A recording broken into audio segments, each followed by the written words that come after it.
எல்லாருக்கும் வணக்கம். இன்றைக்கி நம்ம பார்க்க போகிறது வந்து ஆல்ரெடி என்னோட ஆர்மி லைஃப் எக்ஸ்பீரியன்ஸை பார்ட் 1ல் பார்த்தோம். இன்றைக்கி பார்ட் 2வாக பார்க்கலாம். 2024 எனக்கு ஒரு தேவதை பிறந்தாங்க. அவங்க பேர் வைஷ்ணவி. ஒரு 10 இயர்ஸ் நான் வந்து ஊரில் தான் இருந்தேன். என்னோடய சொந்த ஊர் ராஜபாளையம், அங்கே தான் இருந்தேன். அதுக்கப்புறம் அதான் எனக்கு 16 மேரேஜாக இருந்தனால 10th முடிச்சோன்னே தான் கம்ப்ளீட் மேரேஜ். அதுக்கப்புறம் எங்கள் ஊருக்கு போனதுனால என்னால் கண்டினியூ பண்ணல நான் என்னோடய எஜுகேஷனை. அதுக்கப்புறம் தான் என் பொண்ணு ஃபஸ்ட் ஸ்டாண்டர்டு இருக்கப்போ ஹிந்தி பிஏ ஸ்டார்ட் பண்ணேன். ஹிந்தியில் பிஏ அவங்க தேர்டு படிக்கிறப்பெல்லாம் கம்ப்ளீட் பண்ணிவிட்டு திரும்ப நான் என்னோடய 12th எக்ஸாம் கொடுத்தேன். என்னோடய பொண்ணோட 4th தான் என்னோடய 12th எக்ஸாம் கொடுத்தேன். அப்போ எல்லோரும் கேலி கிண்டல் மட்டும்தான் பண்ணாங்க. ஏன் இத்தனை நாள் கழிச்சு இதுக்கப்புறம் நீ படித்து என்ன பண்ண போகிற? எனக்கு எஜுகேஷனில் இன்ட்ரெஸ்ட் இருக்குன்ட்டு என்னோடய ஹஸ்பண்ட் தெரியும், ஃபுல் மோட்டிவேட் எனக்கு கொடுத்து, இல்லை நீ கண்டிப்பாக படிக்கணும், நீ படித்தாதான் நான் திரும்ப ரிட்டன் உன்னை கூட்டிகிட்டு போவேன். அது வரைக்கும் எனக்கு ஒரு 8-9 இயர்ஸ் வரைக்கும் நான் ஊரில் தான் இருந்தேன் ஃபுல்லாக. அதே போல் கம்ப்ளீட் பண்ண பிறகு தான் பாப்பா 4th கம்ப்ளீட் பண்ணாங்க. 5th தான் என்னை கூட்டிகிட்டு போனாங்க. ஏன்னா அவங்க லீவுக்கு வர அவர் லீவுக்கு வருஷத்துக்கு 3 மாதம் லீவ் இருக்குது. இடைக்கிடைக்கு வருவாங்க. ஆனால் இந்த பொங்கல் தீபாவளிக்கெலாம் அந்த டயத்திற்கு அவருக்கெலாம் லீவ் கிடைக்காது. அவருக்கு எப்போ லீவ் கிடைக்கிதோ அப்போ தான் வருவாங்க. இப்போ லீவுக்கு வந்துட்டு போகிறப்பெல்லாம் என் பொண்ணு நிறைய மிஸ் பண்ணுவாங்க அப்பாவை. பேரண்ட்ஸ் மீட்டிங் வந்தால் நான் தான் போகணும். அப்பா ஏன்னா அவரோட ஜாப் அங்கே இருக்கிறதுனால இப்போ அவர் எப்படி வர முடியும்? சொன்னாலும் பாப்பாவுக்கு அந்த கேட்குற அந்த மனநிலையில் இருக்க மாட்டான். எல்லாம் இருக்காங்க, நீ வட்ட இப்படி தான், நெக்ஸ்ட் டைம் அப்பா வருவாங்க நீ சொல்கிற எப்போ வந்திருக்காங்க அப்பா? ஏன்னா ஒரு பேரண்ட்ஸ் மீட்டிங் 4th படிக்கிற வரைக்கும் அவர் அட்டென்ட் பண்ணதில்லை. அவரோட சுச்சுவேஷன்ஸ் அதே போல் தான் இருந்தது, எங்களுக்கும் அதே போல் தான் இருந்தது. அதே போல் நான் இந்த 12th முடிச்சுட்டு ஹிந்தி எக்ஸாம்ஸ் எல்லாம் கம்ப்ளீட் பண்ணிவிட்டு நானும் இங்கே ராஜபாளையத்திலேயே மகரிஷி வித்யா மந்திரங்கிற வித்யா மந்திர் ஸ்கூலில் வந்து நான் ஒர்க் பண்ணேன். 1st to 5th வரைக்கும் ஹிந்தி எடுத்தேன். அது கூட 6 months தான் என்னால் முடிஞ்சது. ஏன்னா பாப்பாவை பார்க்கணும், ஏன்னா ஈவினிங் ஸ்டடி கிளாஸ் இதெல்லாம் வைக்கப்போ எனக்கு லேட் ஆகுது. வீட்டில் ஆல்ரெடி எந்த ஒரு சப்போர்ட்டும் இல்லை எனக்கு. என்னோடய ஹஸ்பண்டோட அம்மா அங்கே தான் இருந்தேன். நான் என்னோடய ஹஸ்பண்ட் வீட்டில் தான் இருந்தேன். என்னோடய மாமி எந்த வித சப்போர்ட் இல்லை. பிறகு அவங்க சொல்ல ஆரம்பிச்சிட்டாங்க, என் பையன் லீவுக்கு வர்றதே வருஷத்துக்கு ஒரு டைம் தான், அப்பையும் நீ வேலைக்கு போயிட்டா அவனை யாரை பார்க்குறது?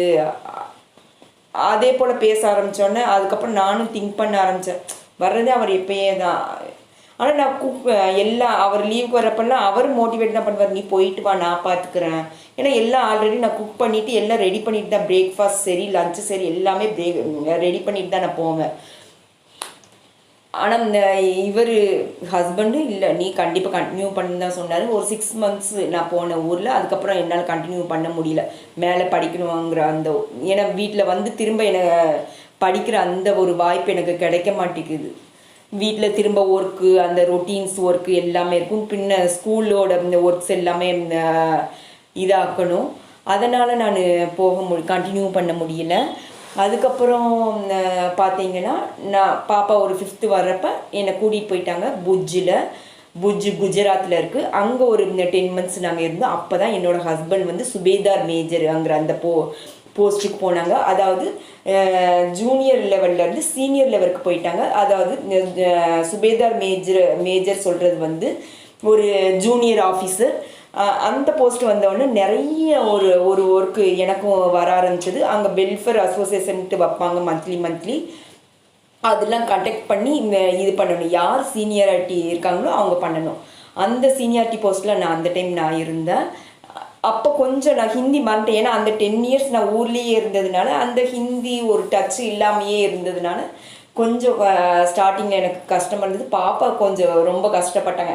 எனக்கு கொஞ்சம் தெரியும் பேசுகிறதுல, ஆனால் பாப்பா வந்து அந்த 10 years ஊர்லேயே படித்து வளர்ந்ததுனால அவங்களுக்கு ஹிந்தி தெரியல. இங்கிலீஷ் அவங்க நல்லா பேசுவாங்க. அதனால் அவங்க ஒரு 2 years வரைக்கும் கொஞ்சம் யார்கிட்ட மிங்கிள் ஆகாமையே ரொம்ப சைலண்ட். அவங்க ஒரு 7th வரைக்குமே அதே போல் தான் இருந்தாங்க.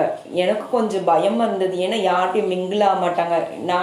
மோஸ்ட்லி நானும் பாப்பா மட்டும்தான். சேம் அந்த இந்து ரெபிகா மேமும் அமரம் மூவியில் பார்த்தீங்களா, சேம் அதே போல் தான் நானும் பாப்பாவும் மட்டும்தான். அதனால் பாப்பா வந்து அவ்வளோவா வேறு யார்கிட்டையும் சீக்கிரமாக போய் இது பண்ண மாட்டாங்க. ரொம்ப சைலண்ட்டாக இருந்தாங்க 7th வரைக்கும். இதே போல் தான். ஆனால் நாங்கள் என்னை கூட்டிகிட்டு போன பிறகு எல்லாமே நாங்கள் பாகிஸ்தான் பார்டரில் தான் கட் பண்ணோம். புஜ்ஜுங்கிறது இப்போ ஒரு பாகிஸ்தான் பார்ட்ரு. அதுக்கப்புறம் நாங்கள் ஃபிரோஜ்பூருக்கு போனோம். அங்கேருந்து போஸ்டிங் வந்ததுனால, ஏன்னா ஹஸ்பண்டுக்கு சுபேதார் மேஜர் போஸ்ட் வந்துருச்சுன்னா யாருக்கு அந்த ப்ரமோஷன் வருதோ அவங்க வந்து அந்த ஆஃபீஸர் லெவலுக்கு வரும்போது நெக்ஸ்ட்டு அந்த பிளேஸில் வைக்காமல் வேறு பிளேஸ்க்கு போஸ்டிங் கொடுத்துருவாங்க. அதே போல் நாங்கள் ஃபிரோஜ்பூரில் இருந்தோம். ஃபிரோஜ்பூர் வந்து அதுவும் பாகிஸ்தான் பார்ட்ரு தான். அங்கே தான் பாப்பா 6th 7th ஹாஃப் வரைக்கும் தான் அங்கே படித்தாங்க. அங்கேருந்து திரும்ப நாங்கள் கல்கத்தாவுக்கு போயிட்டோம். கல்கத்தாவில் இங்கே நான் ஃபிரோஜ்பூர் சொன்னேன்னா அங்கே நான் தான் டீச்சர் ட்ரைனிங், அதாவது ஆர்மி வெல்ஃபேர் ஒய்ஃப் அசோசியேஷன் சென்டரில் போய் அவா சென்டர் சொல்லுவாங்க, அங்கே தான் நான் போய் டீச்சர் ட்ரைனிங் முடிச்சுட்டு அங்கேயும் ஆர்மி ஸ்கூலில் எனக்கு ஜாபும் கிடச்சது. கல்கத்தா போஸ்டிங் வந்தோடனே அங்கே போய் நான் ஜாயின் பண்ணேன். அங்கேயும் நான் 1 year ஒர்க் பண்ணேன் ஆர்மி ஸ்கூலில். அதான் அங்கேயும் நான் போய் அந்த 1 year படிச்சுட்டு அதுக்கப்புறம் நெக்ஸ்ட் லெவல் படிக்கலான்ட்டு இருந்தேன். அந்த வாய்ப்பு எனக்கு அந்த டைம் எனக்கு கிடைக்கல. அதுக்கப்புறம் கல்கத்தாவில் இருந்து எங்களுக்கு சூரத்கடுங்கிற பிளேஸ், அது பாகிஸ்தான் பார்டர் தான். கல்கத்தா மட்டும்தான் எங்களுக்கு பார்டர் ஏரியா இல்லை. மீதி எல்லாமே நாங்கள் பாகிஸ்தான் ஒரு பார்டரில் தான் நாங்கள் இது பண்ணோம். அதுக்கப்புறம் சூரத்கட் ராஜஸ்தான், அதுவும் ஒரு பாகிஸ்தான் ஒரு பார்டர் தான். புல்வாமா அட்டாக் நடக்கிறப்பெல்லாம் நாங்கள் அந்த பிளேஸில் தான் இருந்தோம். ஏன்னா பார்டர் தான், சேஃப் இல்லாத பிளேஸ் தான் நாங்கள் இருந்தோம். அங்கே தான் பாப்பா 10th to 12th வரைக்கும் அங்கே தான் முடித்தாங்க. 10th வரைக்கும் அவங்க ஆர்மி ஸ்கூலில் படித்தாங்க. 11th 12th வந்து கான்வென்ட் ஸ்கூலில் படித்தாங்க. அதாவது சிவிலியன் ஸ்கூலில் சேர்த்தாச்சு, ஆர்மி ஸ்கூலில் விட்டு. அவங்க வந்து மெடிக்கல் தான் எடுத்தாங்க 11th to 12th. ஆனால் 10th படிக்கிறப்பையும் என்னோடய பொண்ணு நேம் வந்து வைஷ்ணவி, அவங்க பேர். அவங்களும் 10th படிக்கிறப்பயே சொன்னாங்க, ஆர்மியில் நான் ஜாயின் ஆகலான்ட்டு இருக்கேம்மா, 11th 12th முடிச்சுட்டு எக்ஸாம் கொடுக்கலான்ட்டு இருக்கேன்னு. எனக்கு அப்போ ஒரு பயம். ஏன்னா ஆல்ரெடி அந்த 20 yearsம் நான் அந்த ஆர்மி லைஃப்பில் தான் இது பண்ணேன். இன்னும் குழந்தையும் போயிட்டானா அவளுக்கு, ஏன்னா எங்கெங்கே ஃபுல்லுமே இவர் கட் பண்ண ஏரியா ஃபுல்லுமே பாகிஸ்தான் பார்டர். அதே போல் தான் எப்போ என்ன நடக்குமே தெரியாது. அந்த ஒரு பயம் பதற்றத்தில் தான் என்னோடய லைஃபே 20 years நான் அப்படி தான் நான் லைஃப் வாழ்ந்தேன். ஒரு ஹாப்பினஸ் லைஃப்னால் எனக்கு இல்லை. ஹாப்பினஸ் லைஃப்னால் இந்த ஒரு பார்டர் ஏரியா எப்பயும் அந்த பயம் அந்த ஒரு சுச்சுவேஷனில் தான் நான் இருந்ததுனால, ஏன்னா ஃபுல்லுமே பாகிஸ்தான் பார்டருங்கிறதுனால அந்த பயம் பதட்டம் மட்டும்தான் எனக்கு இருந்தது. ஆனால் இது பழகிருச்சு. ஒரு ஸ்ட்ராங் எப்படி இருக்கணும், ஹஸ்பண்ட் வந்து எப்போ வேணால் எந்த சுச்சுவேஷனில் இருந்தாலும் என்ன பாதுகாக்கிற அந்த ஒரு இது எல்லாமே எனக்கு சொல்லி கொடுத்துட்டேன். அந்த ஒரு தைரியம் எல்லாமே அங்கே போய் தான் நான் கற்றுக்கிட்டேன். அதே போல் ஆர்மியில் வந்து ஒரு இந்து முஸ்லீம் கிறிஸ்டியன் எதுவுமே கிடையாது. எல்லாருமே ஒரு ஜாயின்ட் ஃபேமிலியாக தான் நாங்கள் இருந்தோம். அதெலாம் நான் ரொம்ப இப்போ நான் மிஸ் பண்ணுறேன். இந்த 2 year எல்லாருமே ஒரு அண்ணா தங்கச்சி, அக்கா தங்கச்சி, அந்த ஒரு பவுண்டிங்கில் தான் நாங்கள் எல்லாருமே இருந்தோம். இப்போ எந்த ஒரு ஃபெஸ்டிவல் வந்தாலும் எல்லோரும் சேர்ந்து நல்ல ஒரு செலிப்ரேட் பண்ணுற அந்த ஒரு இது வந்து எங்களுக்கு கிடச்சது. எல்லா ஒரு லாங்குவேஜ், எல்லா ஒரு ஃபுட்டு, மராட்டி, பஞ்சாபி, அந்த ஃபுட்டெல்லாம் நான் கற்றுக்கிட்டேன் நிறையா. ரொம்ப அந்த என்ஜாய்மெண்ட் ரொம்பவே எக்ஸ்பீரியன்ஸ் எனக்கு ரொம்ப சூப்பராக இருந்தது. எல்லாருமே எனக்கு ஒரு நல்ல சப்போர்ட்டிவ் கொடுத்து ஒரு மோட்டிவேட் பண்ணுறவங்களா இருப்பாங்க. அதே போல் இந்த ஆர்மி மீட்டிங் வந்து மந்த்லி ஒன்ஸ் எல்லாருக்கும் நடக்கும். அது நடக்கிறப்ப இப்போ எப்படி ஆர்மி ஹஸ்பண்ட்ஸ்க்கு வந்து பிடி இதெல்லாம் நடக்குதுல்ல, அதே போல் எங்களுக்கு மந்த்லி மீட்டிங் வைக்கிறப்ப ஏதாவது ஒரு ப்ரோக்ராம் கண்டக்ட் பண்ண, ஒரு ட்ராமா போல் ஆர்மி லைஃப் எப்படி இருக்கும், எந்த சுச்சுவேஷன்ஸில் நம்ம எதே போல் நடந்துக்கணும், அந்த இதெல்லாம் வச்சு ஒரு ட்ராமா பண்ணணும். ட்ராமா த்ரூவா இல்லை டான்ஸ் த்ரூவா இல்லை அவா சாங்ஸ்லாம் இது பண்ணு. அதெல்லாம் மந்த்லி நடக்கும். மந்த்லினா அந்த ட்ராமாவாக இருக்காது, வேறு இந்த ப்ரோக்ராமாக கண்டக்ட் பண்ணி இது பண்ணோம். அதெல்லாம் கண்டக்ட் பண்ணி தான் நான் இது பண்ணிகிட்டே இருந்தேன். ஏன்னா இந்த ஜூனியர் ஆஃபீஸருங்கிறதுனால அது எல்லாமே நான் பார்க்கணும். இப்போ ஹஸ்பண்ட்க்கு எவ்வளோ பொறுப்பு இருப்போ அதே பொறுப்பு எனக்கும் இருந்தது. நான் லேடிஸை ஃபுல்லும் அவங்களுக்கு ப்ரொடெக்ட் கொடுக்குறது சரி, அவங்களுக்கு கவுன்சிலிங் கொடுக்குறது. இப்போ ஹஸ்பண்ட் ஒய்ஃப்க்கு அந்த மீட்டிங் நடக்கிறப்ப ஹஸ்பண்ட் ஒய்ஃப் ஏதாவது ப்ராப்ளம் இருந்தால் சொல்லுவாங்க, அவங்களுக்கு கவுன்சிலிங் கொடுக்கணும். ஏன்னா நான் இந்த டீச்சர் ட்ரைனிங்கில் எனக்கு கவுன்சிலிங்ட்டு ஒரு சப்ஜெக்ட் கூட எனக்கு இருந்தது. அதனால் எனக்கு அந்த கவுன்சிலிங் கொடுக்குற அந்த வாய்ப்பு எனக்கு நிறையவே கிடைச்சது. அது ஒரு எக்ஸ்பீரியன்ஸில் நிறைய இருக்குது. ஆனால் நிறைய கற்றுக்கலாம் இந்த ஆர்மி லைஃப்பில் போனால். நிறைய இது அந்த ஃபேமிலி லைஃப்பை நம்ம மிஸ் பண்ண மாட்டோம். அம்மா அப்பா மாமனார் மாமியார்னா இதெல்லாம் நம்ம மிஸ் பண்ண மாட்டோம். அது எல்லாமே அவங்கக்கிட்ட கிடைக்கும். அங்கே ஆர்மி கேம்ப்புக்குள்ளே நாங்கள் எல்லாருமே அதே போல் தான் இருந்தோம். ரொம்ப சூப்பர் லைஃப். அது ஒரு லைஃபு அது ரொம்ப இப்போ நான் மிஸ் பண்ணுறேன். இப்போ பாப்பா வந்து சென்னையில் தான் படிக்கிறாங்க, 4th இயரு. இப்போ அவங்க என்ன சொல்கிறாங்கன்னா, நான் ஆர்மியில் திரும்ப ஜாயின் பண்ணுறேன், நீங்கள் 10th 11th 12th முடிச்சு காலேஜ் முடிச்சு சொன்னீங்க, நான் இப்போ ஆல்ரெடி நான் ஃபைனல் இயரில் வர்றேன். அவங்க மெடிக்கல் படிச்சுட்டே இருக்காங்க. நான் எக்ஸாம் எழுதிட்டு நான் போகிறேம்மா ஆர்மி ஹாஸ்பிட்டலுக்கு.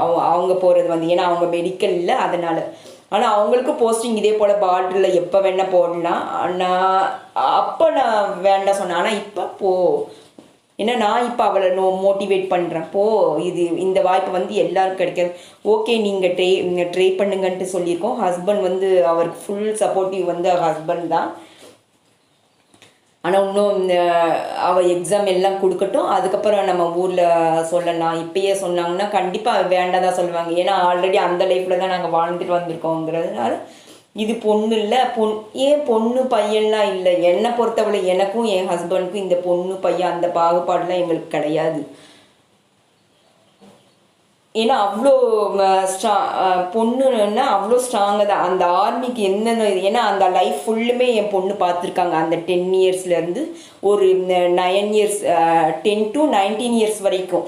அவள் 10 இயர்ஸ்லேருந்து 19 இயர்ஸ் வரைக்கும் அந்த ஆர்மி லைஃப் அவள் ஃபுல்லுமே ஃபேஸ் பண்ணியிருக்கா, பார்த்துருக்கா. பயம் பதட்டம்லாம் எப்படி இருக்கும் அவளும் ஃபேஸ் பண்ணியிருக்கா என்னோட சேர்ந்து. அதனால் அவளுக்கு இன்ட்ரெஸ்ட் தான். பயம் பதட்டம்னா அந்த சுச்சுவேஷனில் எங்களுக்கு இருந்தது. ஆனால் இப்போ எங்களுக்கு இல்லை. இப்போ பாப்பா நெக்ஸ்ட்டு ஒரு 2 இயர்ஸில் அவங்க ஜாயின் பண்ணுவாங்கன்னு நினைக்கிறேன். எக்ஸாம் இது இருக்குது. எக்ஸாம் முடிஞ்சோடனே ட்ரைனிங் முடிஞ்சோடனே அவங்க ஆர்மி ஆஃபீஸர் தான் டைரெக்டாக போவாங்க. ஏன்னா அந்த எக்ஸாம் தான் அவங்க எழுதுவாங்க. ஏன்னா ஃபுல்லு கிராஜுவேட் முடிச்சு தானே அவங்க போகிறாங்க. அதனால் டைரெக்டாக அவங்க ஆஃபீஸர் தான் போவாங்க. ஆர்மி லைஃப்லாம் ஃபுல் இப்படி தான் இருக்கும். ஆனால் நல்ல என்ஜாய்மெண்ட்லாம் இருந்தது. பயம் பதட்டம் இருந்தாலும் நான் என்ஜாய் பண்ணி தான் அது எல்லாமே எல்லா சுச்சுவேஷனும் நான் கற்றுக்கிட்டேன். எப்படி இருக்கணும், அந்த சுச்சுவேஷனில் எப்படி ஃபேஸ் செய்யணும், அதெல்லாம் நான் தைரியமாக ஃபேஸ் பண்ண ஆரம்பித்தேன். நான் மட்டும் இல்லை, ஒரு ஆர்மியோட ஒய்ஃபும் அந்த ஃபேஸ் ஸ்ட்ரகிள்ஸ் எல்லாமே பயம் பதட்டம் அது எல்லாமே ஃபேஸ் பண்ண கற்றுக்குவாங்க.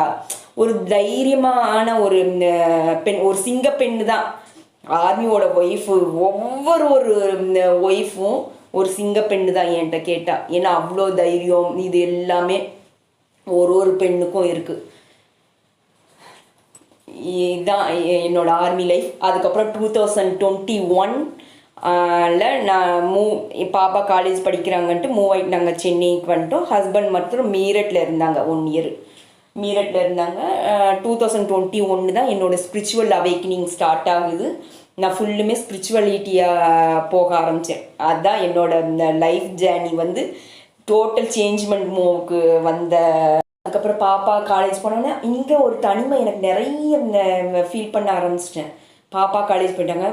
மார்னிங் 6:30க்கு போனாங்கன்னா ஈவினிங் 5 தான் வருவாங்க. திரும்ப வந்து அவங்க எஜுகேஷன் அதெல்லாம் ஸ்டார்ட் பண்ணிடுவாங்க. அதனால் நாங்கள் பேசுகிற அந்த கான்வர்சேஷன் கூட ரொம்ப கம்மியாயிடுச்சு. அந்த ஒரு 3 months வந்து நான் ரொம்ப அந்த டிப்ரெஷனுக்கு போயிட்டேன் நான். அதுக்கப்புறம் தான் எனக்கு அந்த ஹூ ஆர் மை கொஸ்டின்ஸ் வர ஆரம்பித்தது. அதுக்கப்புறம் ஃபுல்லுமே ஸ்பிரிச்சுவாலிட்டி மெடிடேஷன் பண்ண ஆரம்பித்தேன். டோட்டல் சேஞ்ச்மெண்ட் ஆஃப் மை லைஃப்னா 2021 தான் என்னோடய ஸ்பிரிச்சுவல் அவேக்கிங் ஆகஸ்டில் ஸ்டார்ட் பண்ணது. ஆனால் ரொம்ப அந்த ஸ்பிரிச்சுவல் அவேக்னிங்கில் என்னென்ன என்னோடய லைஃப்பில் நான் ஃபேஸ் பண்ணேன் அதுவும் ஒரு வீடியோவை நான் கண்டிப்பாக போடுறேன். ஜெய் ஹிந்த். எனக்கு சப்போர்ட் கொடுத்தவங்க எல்லாருக்கும் நன்றி. தேங்க்யூ ஸோ மச் ஃபார் வாட்சிங். God bless you all.